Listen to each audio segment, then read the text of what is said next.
आएर म चाहिँ यसरी बोल बोक्दैछु।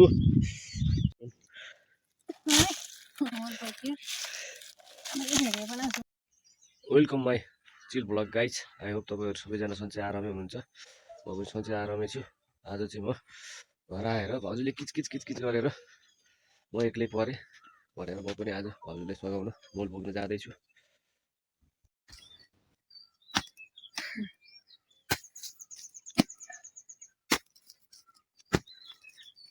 मजाले खानु है, गिलो खाँदा नि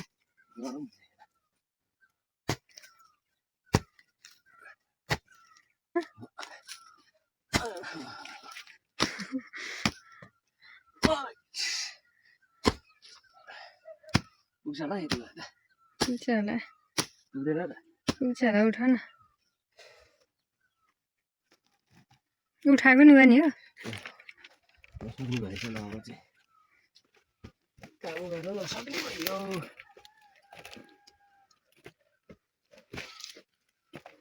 सक्दैन काम गर्नलाई। कति भयो म असारबाट गएपछि आखाइले गरेँ।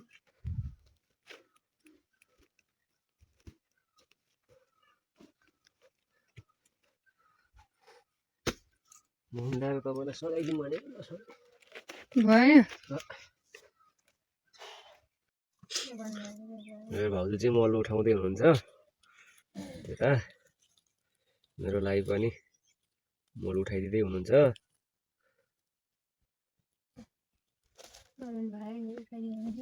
अनि यो चाहिँ भैँसीको मल भिडियो बनाउँदै भैँसीको भन्नुभयो। बुझिहाल्छ नि हो। भैँसीको भने बाजेन नि के भन्नुपर्छ बुझिहाल्छ नि मल भनेपछि। नबुझ्ने पनि हुनसक्छ नि त कोही। सबै हामी जस्तै गाउँको हुँदैनन्, बजारको मान्छेहरूले नबुझ्लान् हो। सक्दैन, मलाई सक्दिनँ कुरा। ठिक छ, बिस्तारै बिस्तारै गर्ने। बिस्तारै बिस्तारै होइन,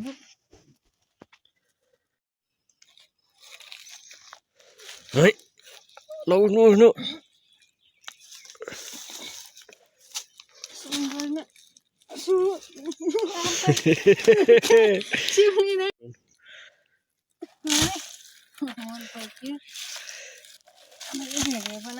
आएर म चाहिँ यसरी बोल बोक्दैछु। गरौँ छ